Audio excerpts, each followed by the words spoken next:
You're listening to the Secret Sauce Podcast, unveiling life's hidden recipes for success, happiness, and fulfillment by finding the unique ingredients that shape individuals' extraordinary journeys. Hello, my name is Jeffrey Davis with Secret Sauce Podcast. And I'm Lynn Bush with Secret Sauce Podcast. Good morning. Good morning. How are you today? I'm great. How are you? Oh, I'm just awesome. So we've talked for 3 weeks in a row. I don't know if we've had a carried on topic yet, but I wanted to ask you again about the Deion Sanders phenomena. Oh. And the Colorado Bulldogs. Yeah. So you hear him speak, you hear him talk. There's people saying they think he's the best coach, which I think is probably premature. But, there's a lot of people believing what he said. I mean, there's the highest ranking college football game. Yeah. Maybe it was like 9.5 million people watched it. That's just crazy. Right. Deion certainly has the magic. He really does. But what's his magic? What's his secret sauce to you? I think his attitude. His attitude is so positive, and it always has been. I think even though he's a trash talker, I think he loves you more than you love you. And the thing is, that's, when he describes Jerry Rice, when he describes Terrell Owens, he knew every part of them, how they ticked and how they moved their shoulders and how they squinted their eyes and where they looked. I mean, he had to love you to know that much about you. And I think that's what he gives to his players is he lets them know how much he loves them. He really cares. And you want to work hard for people you love, don't you? I mean, at least you did. At least I think you should. Yeah. He always, when he was playing, he always had a lot of energy, a lot of connection to the game. Mm-hmm. I think he has a lot of connection to the person. I'm a firm believer people don't buy products, they buy people.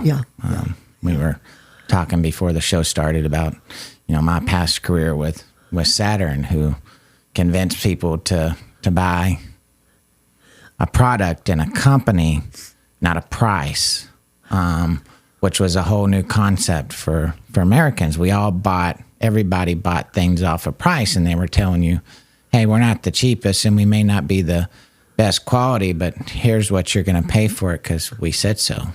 And it worked. It worked. I had a Saturn, and I loved my Saturn. So tell me more about the Saturn experience, because I think it's so important. When I first got there, I was a young 17 or 18-year-old kid living on my own. And so being taught from a book, a philosophy that they wanted me to follow was not hard. I think that might have been for a lot, but I was eager to find and to see something new that worked. And they'd almost taken away the salesmanship from the salesman. They wanted you to follow it, do it, script it. There were 7 steps that they wanted you to follow once you got your client inside, whether it be the walkthrough, the tour, the sit down, the meet and greet, the product showcase. There was a system. There was a system. Tell me about the system.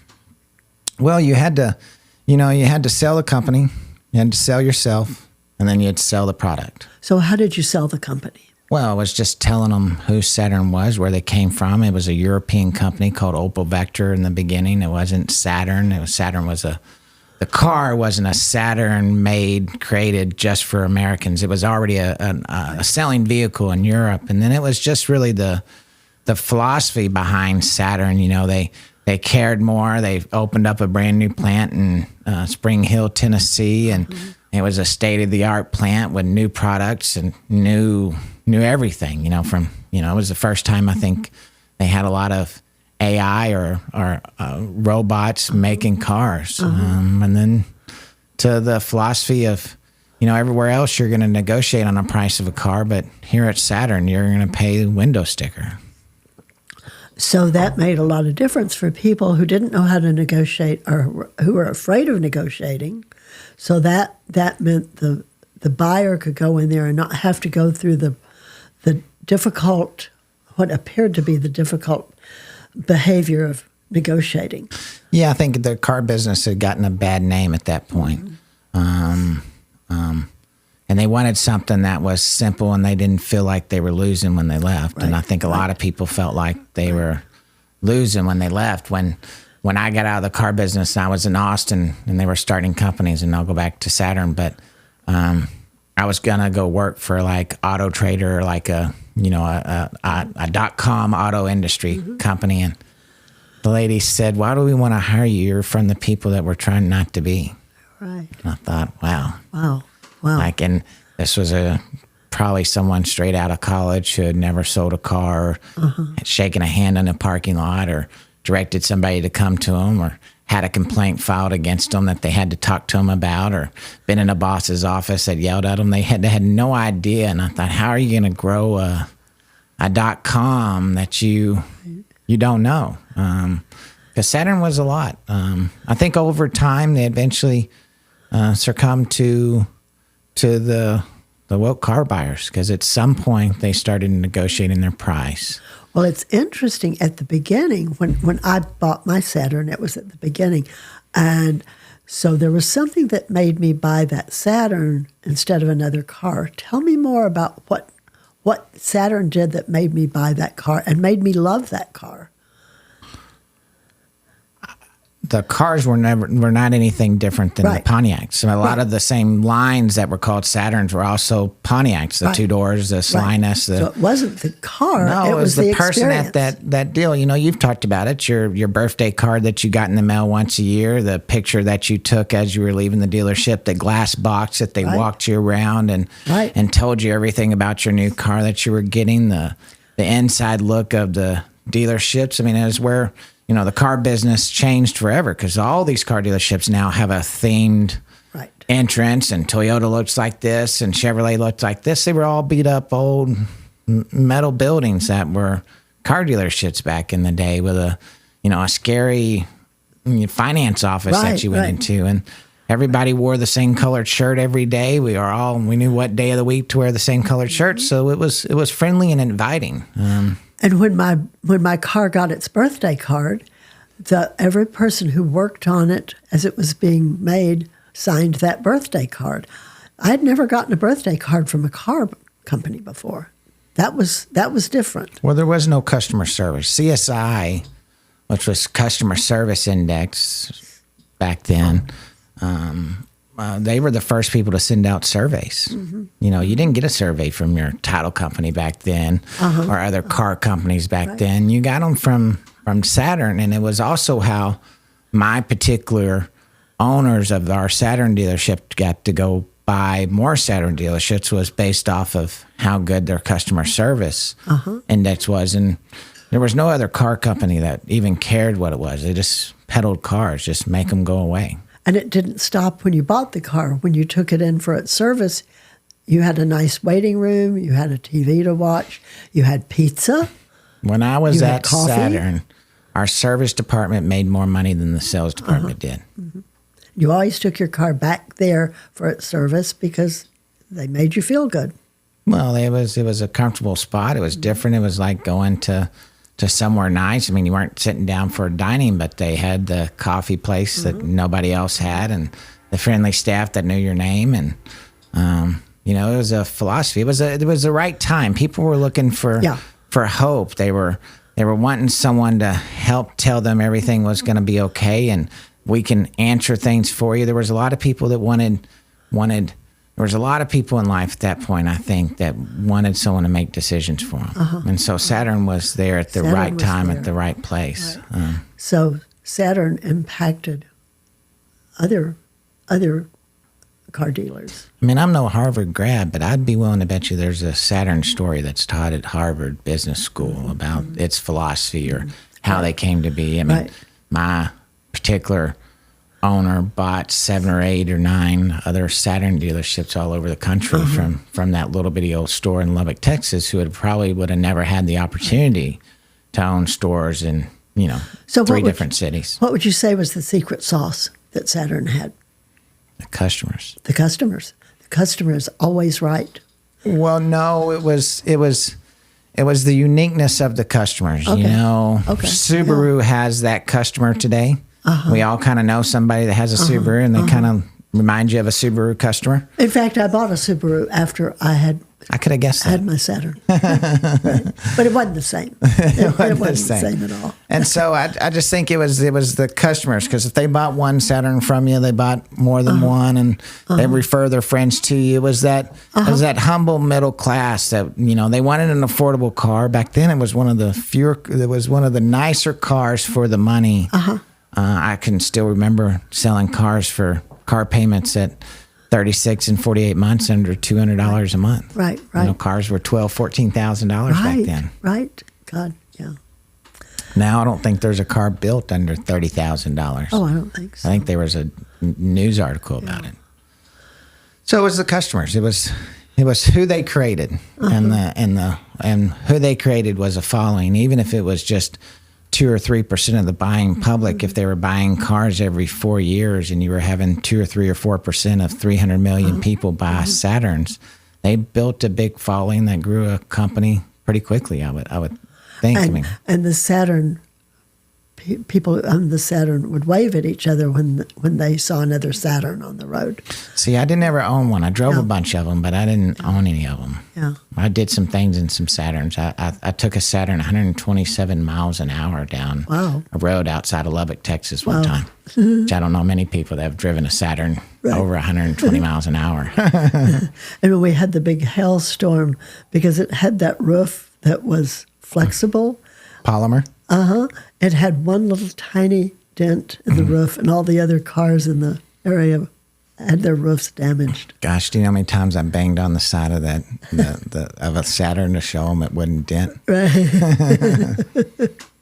I'll tell you a funny story. I was known for making up stuff back in my younger years, and I made up some story about a Saturn, about some part of the Saturn. And when I was at Spring Hill, Tennessee, they were having people from all over the country do walkthroughs of the Saturn car, and someone used my made-up line about a Saturn car, and it just, my red bells went off. I knew exactly he was lying because I'd made that shit up myself, and I was like, wow, that got all the way around the country. And I'll tell you the other thing. You ever seen T-shirts that say "Life is good"? So there's a buddy of mine and it was really his saying, but I kind of took it over, and we used to say "Life is good" all the time. I got to Spring Hill, Tennessee, and there was some group of men that were in that class from Tennessee took my line because it was the people who had printed the shirts and made money off of it are from Tennessee. But they had to take it out of that Saturn meetings while we were there. It was either salespeople or a general manager, but they took our line from Lubbock, Texas, "Life is good," and made T-shirts, and I've seen tires on the back of Jeeps that say "Life is good." Right. That's a Jeff Davis and Doug Horn original right there. That's interesting. I think they touched everybody. I think there's a lot of businesses are created today off of philosophy. Certainly, customer service is important, but we bought a car recently, and they told us we were going to be getting a survey. They told me how they wanted me to answer the survey, regardless of how I felt on it. They needed me to answer it this way because they'd all die and lose their jobs and not be able to feed their kids. It was like the end of the world to them. Right. And I don't think that's customer service. Right. You earn it. And today, back then, we were earning the right for you to come back and buy another car from us. Today, they expect you to. They really don't even care whether you do. Just fill out the survey properly. And that's what I got out of it. Now, I don't think I filled it out at all. I think I threw it away. Yeah. So because for AT&T, when they want you to give them a rating, if you don't give them a good rating, they're punished. And so that makes the customer feel like we're responsible for something that we're really not responsible for. See, and I don't want to be responsible for somebody else's life like that. Exactly. So if I'm a complaint, I just move on. Yeah. Southwest Airlines, talking about customer service. I can't think of the guy's name who started Southwest, but grew it to the company that they are today. But they had a gigantic siren and flashing lights that after the second ring in their call center, if the phone wasn't picked up, the whole floor knew that that phone call needed to be picked up, and they answered every phone call by the third phone call. Now, I was on hold with Southwest Airlines one time. They wanted me to be on hold for 22 minutes. Oh, I know.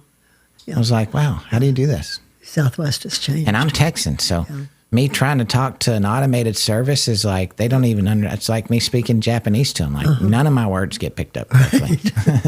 Autocorrect doesn't even work for me. Right. We were sitting here talking about airplanes earlier. Are you a flyer? I am not a flyer. I don't like to fly. I've flown most of my life. I don't like it. I don't enjoy it. When I was 7 years old, I was sitting in the library with my father, and he was looking at his airplane magazines, which he had a lot of. And I said, Daddy, why don't you have a plane? All your friends have planes. And he said, because if you don't go up in a plane, you won't crash. And that little 7-year-old mind bought that. Never forgot it. I never forgot it. So every time I fly, I have my will updated and I have my house clean because I, of course, am going to die. I never do. But so that made flying very strange for me for the rest of my life. So I've flown a lot, but I haven't enjoyed it.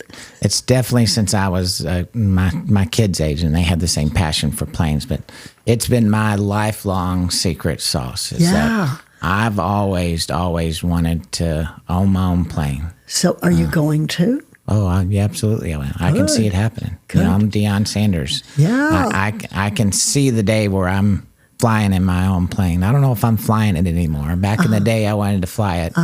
And maybe not so much anymore. But I can see me riding in my own plane. I can see my kids getting out of my plane. But it's, you know, it's not a dream. I'm just working towards it. I'm just not there yet. But I can see it. And see, what's interesting about what my story and your story, both of those stories started in our mind. Oh, yes. Yeah. Whether it's positive or negative. Yeah. It starts in your mind. And at 7, I didn't know enough to stop that negative story. Yeah, I didn't know enough to. I was trying to think about that. I mean, I knew a lot of negative stories by that time in my life because of my childhood, but I certainly you hang on to them. Yes, I just never. I never remember ever having the not have the will to go achieve what I wanted. Right. Regardless of where I was at in my life, and so. Yeah, that same father who put that thought in my head about flying also had me read Think and Go Rich when I was 10 years old.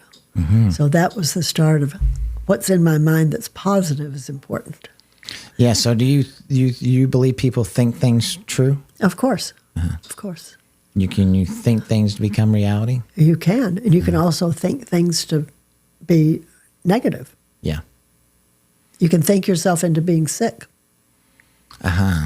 People do it all the time. What is that called? A hypochondriac? Is that right? Did I use the right word? Well, a hypochondriac believes they're sick. They're not necessarily thinking themselves into being sick. They just think they're sick. There's a little difference. They like being sick because they get rewards of some kind from that. Yeah. And yeah.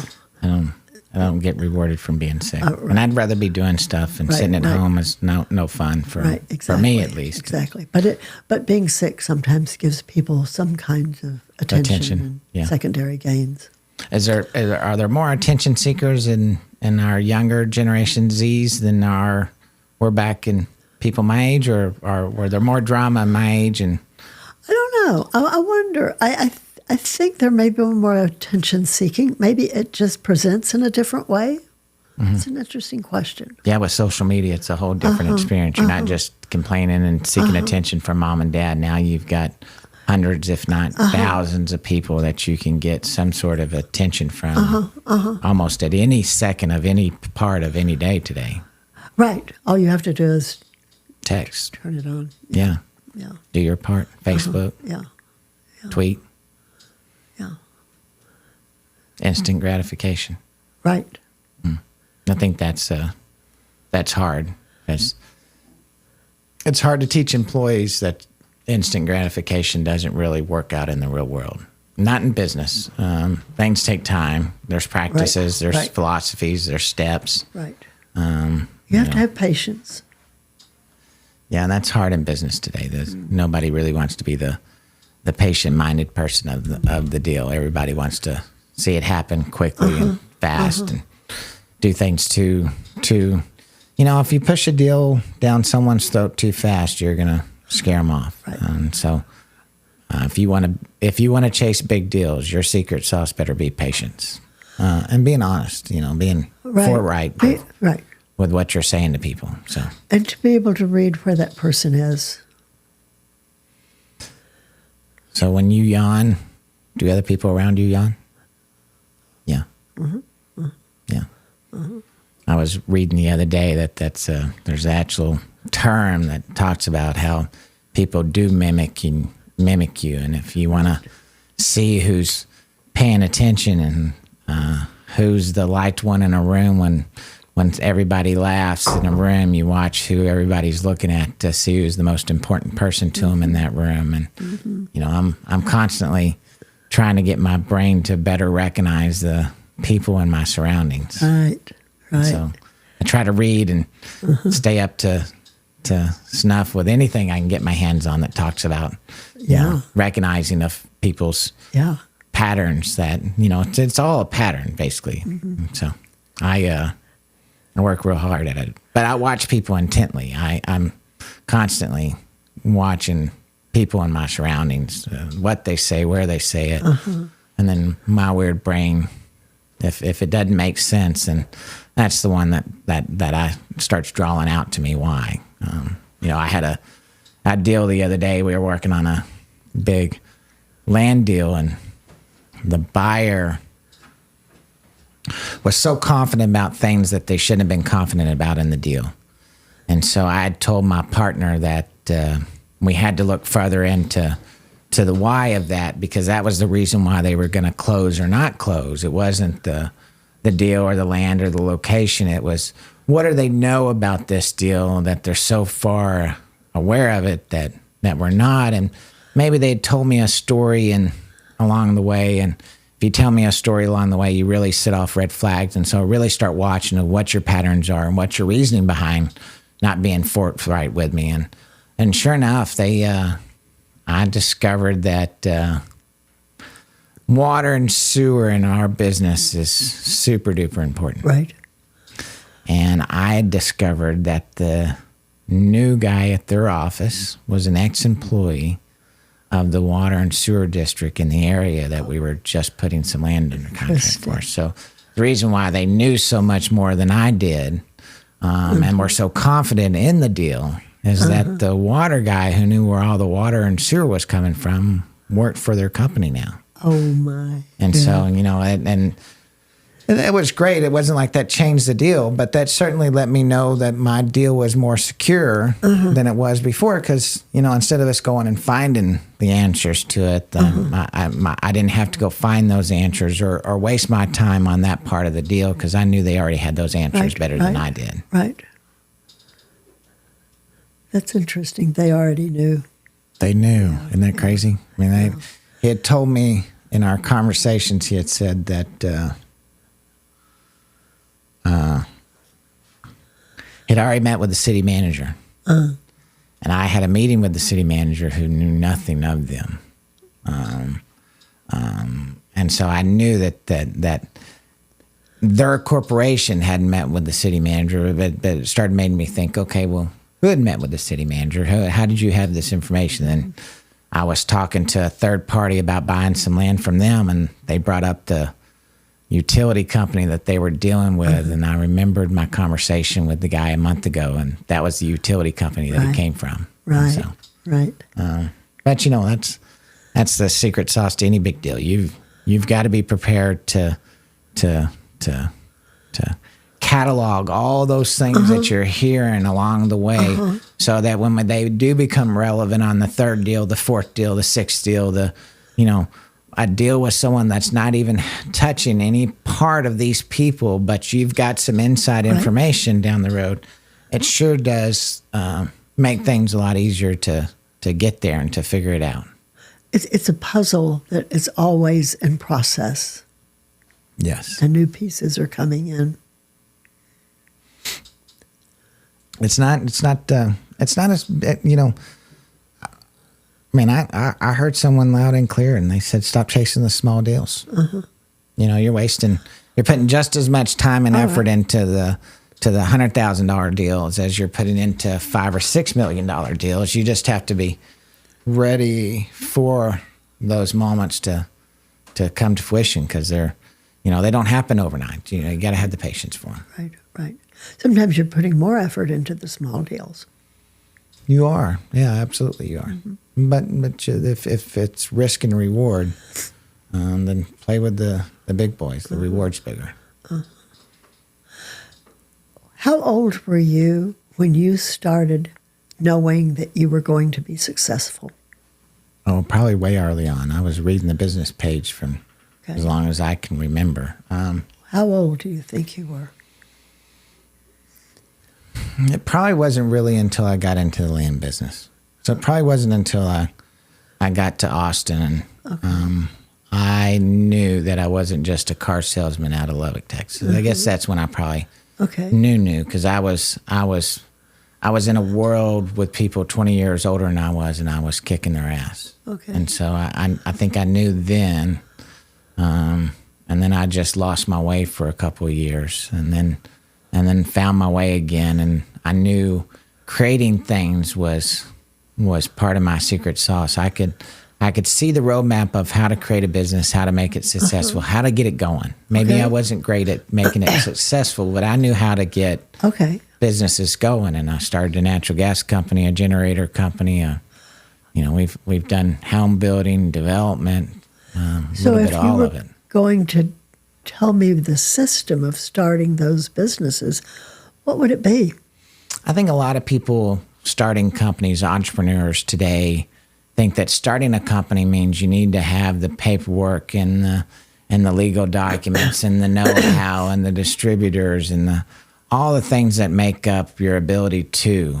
I think you got to do is the secret sauce. You know, when I wanted to start a generator company, I went and knocked on doors and see if I could get people to buy generators from me at $10,000 a pop.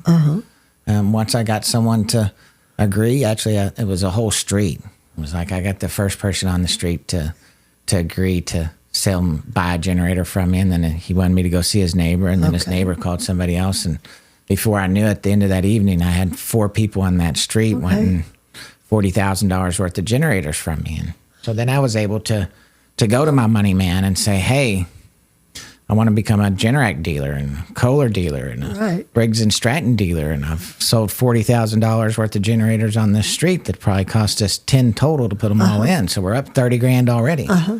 And that's what started the business. It wasn't hunting down the Generac dealer and getting him to come to my office and talk to us about how many thousands of dollars in generators we've got to buy to become a dealer and who we can buy them from and what a 3-way switch is and a 2-way switch and an automatic transfer and a gas generator and a LP generator. I mean, none of that stuff was a lick of importance if I couldn't sell them. If I couldn't make them go away. So part of that system is just start doing it. Yeah, I think you got a great idea. Lots of people think you keep it to your breast. You don't tell people about it. I think you tell people about it that aren't in that field. You know, if I want to start a real estate company and I have a great real estate idea, I'm not going and telling every broker in town my real estate idea. But am I talking to all my IT guys and people that aren't in the industry that don't know real estate like I do but think it's a great idea or tell me they think it's stupid? Those are the people I'm getting my advice from. And so I think you've got to get it out there and start getting feedback from people. The moment you think you're ready to try to start doing something, I think you start getting feedback immediately. Because people will tell you, hey, maybe you tweak it a little bit. Maybe you hit this road. If you've already got the conceptual idea in place and you have your rock, having all those 100 people tell you how to change your rock doesn't work anymore. Because you're set in your ways, you have your idea. Before you form that rock, I think you've got to get the 100 people to give you the advice that helps you create your foundation of where you want to start and how you get there. So you start with the customer. I think you have to start by making whatever you want to create as a business, someone else has to want it. And so I think you start with the somebody else first. That's interesting. And if they want it, then work backwards and go and create what they wanted. Tell you a funny story. So Hurricane Rita, Katrina, and then ICAP happened all three in a row. And lots of people around the Woodlands, Conroe, the North Houston area, we all had generators, but none of us could really power more than one or two things in our house, because if you cross electrical wires in a house and you start a fire, then your insurance company doesn't cover it. There's just lots of no-nos during hurricanes not to do. So we all wished we would have had something we could plug in our generators to our house and run certain items off of. And so I even went to Donald Horton, who's running D.R. Horton today. He was the regional manager for Horton in the Houston area. And I went to Home Depot and had a friend that was an electrician, and we put a 220 plug on a electrical box, and we told them that it was our transfer switch. Right. And we went to D.R. Horton and told them we wanted them to start putting it on their houses, that it would allow people to plug their generators into the transfer switch, and they could turn on their refrigerator, their TVs. You couldn't turn everything on in the house because it pulls so many amps, and if you're trying to pull more amps in the generator, then it'll pop circuits. But anyways, that was more complicated than we were trying to get at. Right. And he liked it, and he told me what my missing items were for him to be able to put it on his houses. One of them was insurance. Right. He wanted me to get it insured by Lloyd's of London, because they would insure something that would be on a house for tens of millions or hundreds of millions of dollars, depending on how many you put on. And so that became an issue. Designing it wasn't really an issue, but the insurance was an issue. We never tried to get it patented or anything, and we ended up, it didn't work. I ended up creating generator companies when you started selling generators after that. But I still have the box in my storage building. That was the original. But it was the slingshot to creating two other companies. One of them still in existence with over 100 employees. Ex-friend of mine, or an old friend of mine, runs the company. And who knows how many tens of thousands of houses have got generators on it. And because of failure with D.R. Horton. Last year, I had a transfer switch put in my house. Yeah, so that was the other part of the story. Right. I don't know who heard me or who saw what I was creating, but within a couple of years, someone had created a transfer switch for a house where you could plug in your generator, your roll-up generator into a house. Right. It wasn't us in Houston. It's kind of like potpourri. I know this is a funny one. Potpourri. They used to be matches. And my ex-wife was at Texas Tech and living in the dorm, and they all struck matches to cover up smell in the bathroom. So she asked if you could put potpourri on it. So I said, I don't know. So I went to University of Texas to the chemistry department and walked into whatever dean's office was there. That was kind of my knack in the day. I could show up kind of anywhere when I wanted to. He told me I'd never get the smell out of the sulfur to create potpourri out of it, of any sort. Within, before she left college, there was potpourri matches, and the company that created them was out of Austin, Texas. They ended up selling it to Wicks and Sticks, who was also out of Austin, Texas. So I wonder if the professor took my idea. Probably did. With its chemical, and I mean, because he had all the ability. He had this. I mean, he had who knows how many graduate students working for him, and they had the ability to create, try to solve my problem backwards. They knew what we wanted. Now they had to recreate it backwards, which is how I create companies in my head. Is I get there, and then how do you get there? You know, I see there. Right.